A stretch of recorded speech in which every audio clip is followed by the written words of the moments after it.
So what's up guys, for today's video pag-uusapan natin yung tungkol dito sa Avatar 2. So ito yung latest cinemove ng DJI. So first person view or FPV na kung tawagin. Nirelease siya noong April 2024. So almost 1 year na siya. 1 1/3 CMOS sensor with 12 megapixel and f2.8 siya. Yun yung sa camera niya. And then ito guys is kaya niyang mag-capture ng 4K 60 FPS. Nakakapag-support din siya ng 2.7 at 120 FPS.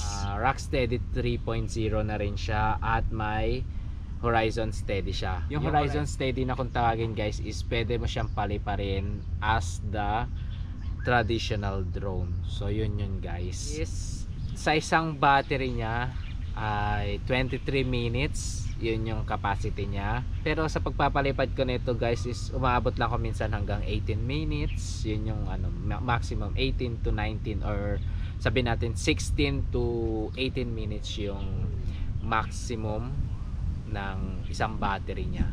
Yung transmission nito guys is OcuSync 4.0 na rin siya. So itong Avatar 2 na to guys is nagwo-work siya gamit yung motion controller at itong goggles 3. Ito naman guys, ito yung FPV remote controller 3. So mabibili mo to separately sa bundle guys. Dito muna tayo magfo-focus sa Avatar 2 and then yung ito mga features na meron dito sa goggles 3. I-prepare muna natin itong goggles sa guys, dito sa motion 3. So yun guys, pagka on natin itong goggles and then itong motion controller, automatic na siyang may maririnig kayong beep to, and then saka natin i-on itong itong Avatar 2 guys. So ayan. Tapos magbe-beep ulit ng isa. Ayan, ibig sabihin nag-connect na yung tatlo guys. So connected na sila. So pupunta tayo ngayon dito sa goggles guys. Dito sa motion 3 guys, makikita nyo meron parang joystick na nasa loob. So ayan, nakikita nyo yung joystick na to is may function siya dito sa taas.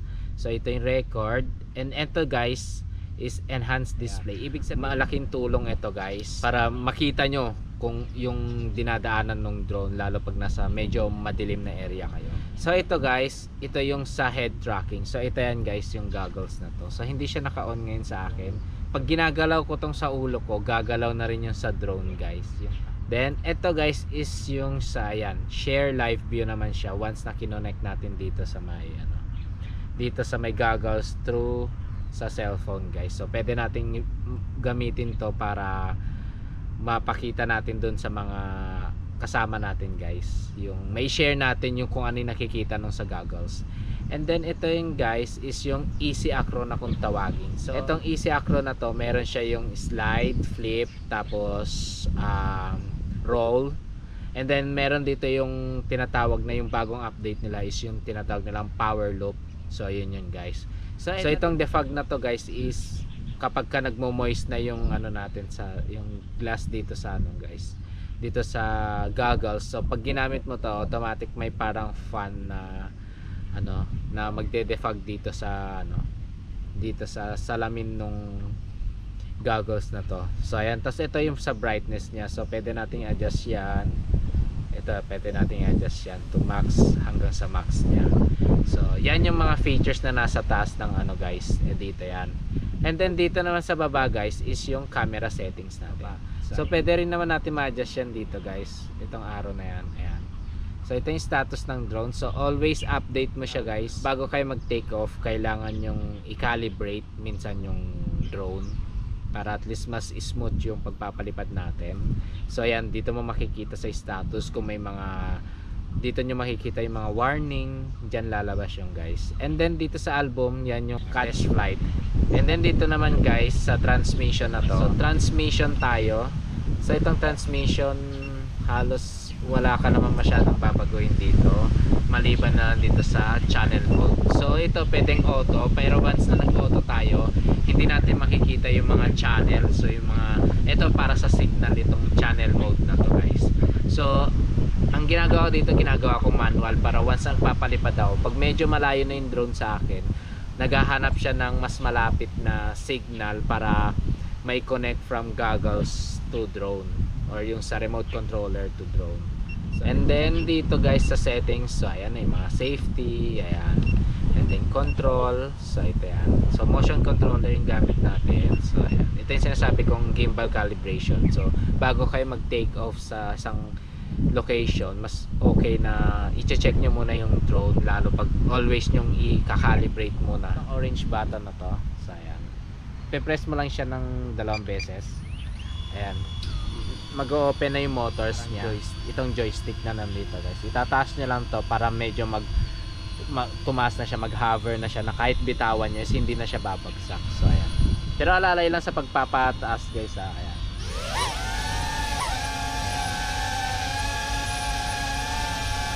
Ayan na, ganun lang kasimple.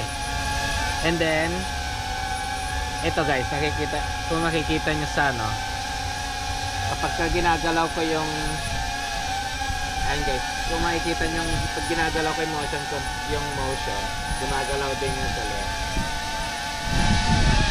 Pagka ayan, gumagalaw din yung sa ano niya, yung sa camera. Hindi pa siya magpa-function.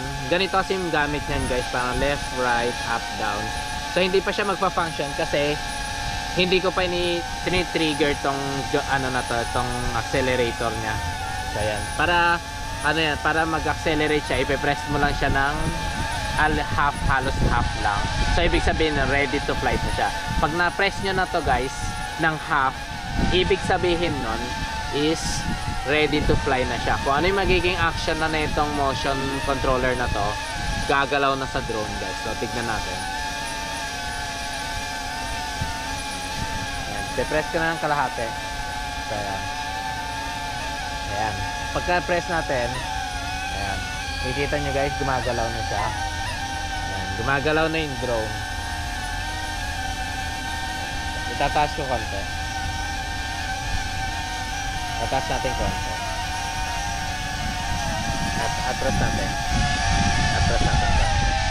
Itataas ko. So, ito guys, nagwo-work na siya dyan. So, nakikita nyo ba yun? Nakikita nyo ba siya? Atras ko muna.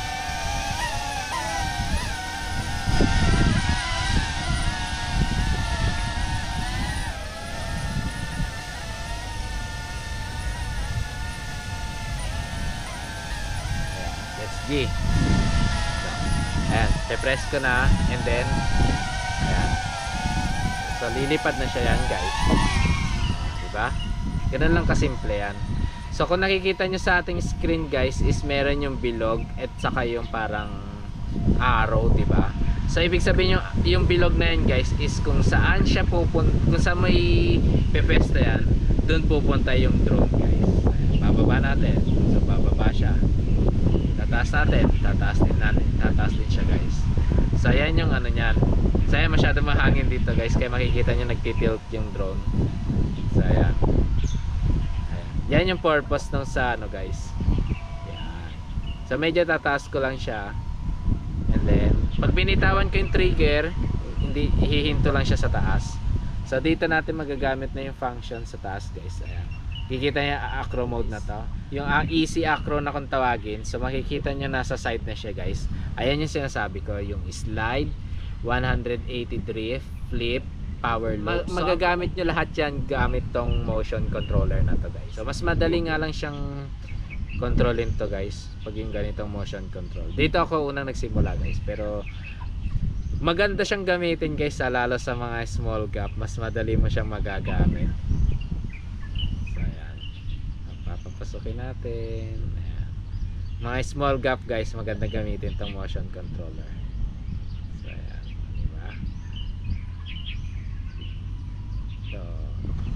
So ayan guys, so dito guys pag-uusapan na natin itong RC. Dito kasi sa RC3 na to is you can show the full potential ng Avata 2 na to.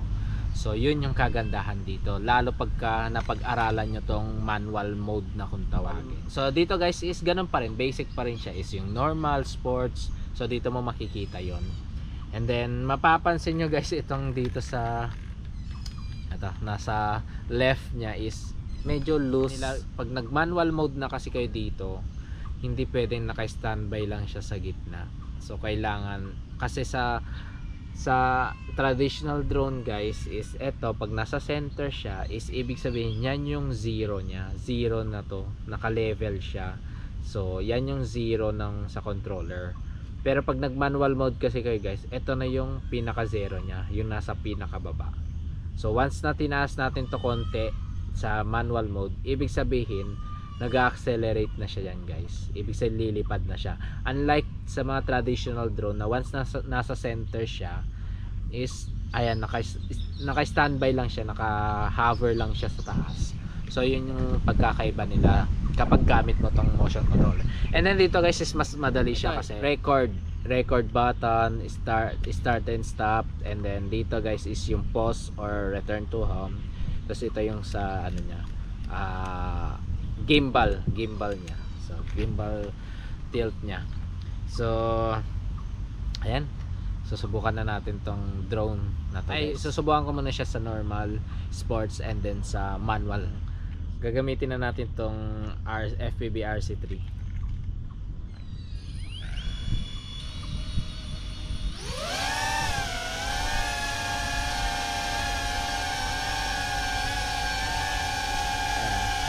Mapapansin nyo guys, ito nasa gitna. Ibig sabihin steady yung magiging galaw niya. Once na binaba ko to guys, bababa siya. Kikita nyo guys. Ayan. So pagka binaba ko siya ng husto guys, babagsak na siya. And then pag nasa gitna ko lang siya, ibig sabihin naka-level lang yung mismong drone. Pag tinaas ko naman yan, tataas na siya ng husto guys. Ayan. So yun. Yun yung kaya sinasabi ko na pagdating sa manual, yung zero niya is nasa gitna, yung zero niya is nasa baba guys. So papali pa rin natin in normal mode muna. Ayan, normal mode. Sige.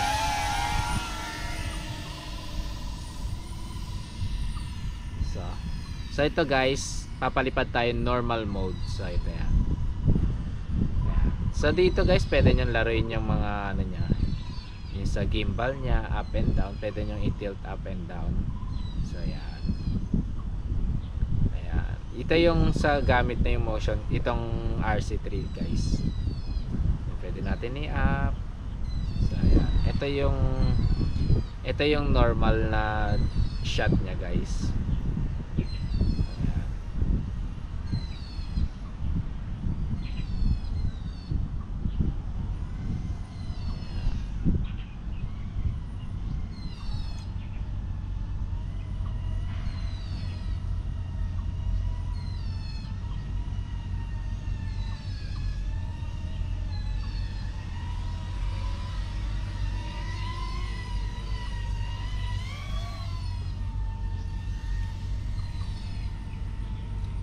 So, lilipat tayo ngayon ng ano guys, ng sports mode naman.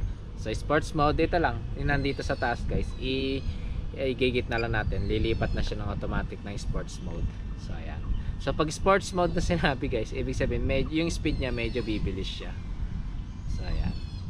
Ayan. Kikita niyo yung sana guys, yung sa speed niya sa baba. Ayan. Mas mabilis siya, pero yung control mo pa rin parang sa normal. Pwede mo nga adjust yung sa ano niya, sa gimbal. Pwede mong i-up and down. So ito. Sa mas maingay siya pagka sports guys. Medyo mabilis.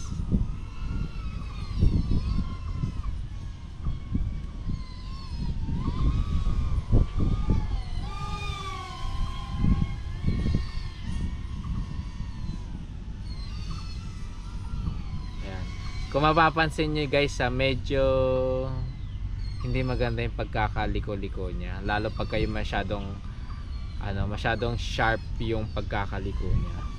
So medyo nahihirapan siya.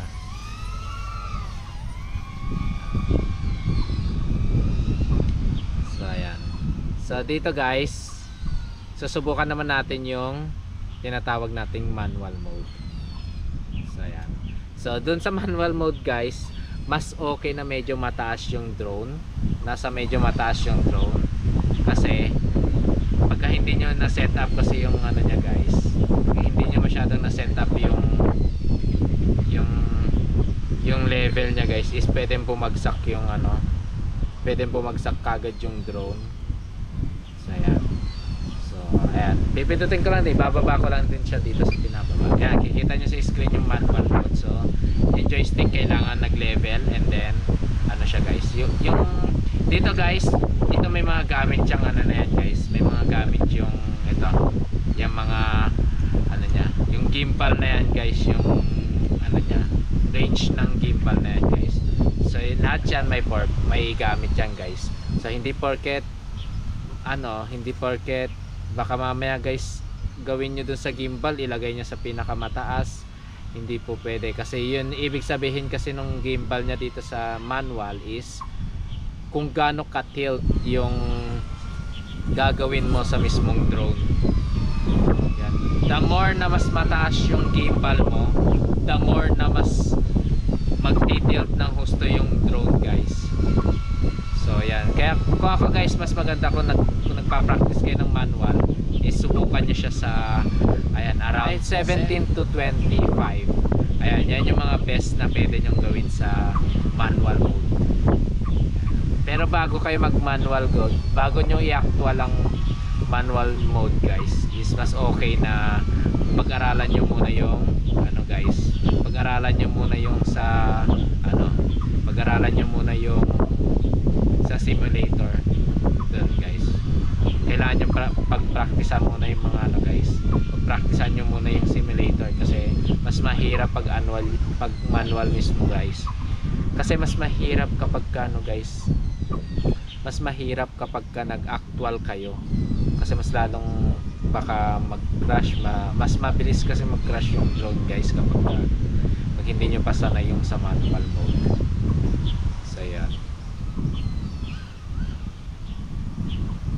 ayan, dito sa manual guys, automatic mong magagawa yung mga flip, rolls, yan, sides, yan. Pero syempre ko-control ka pa rin, nasa pagko-control mo pa rin guys.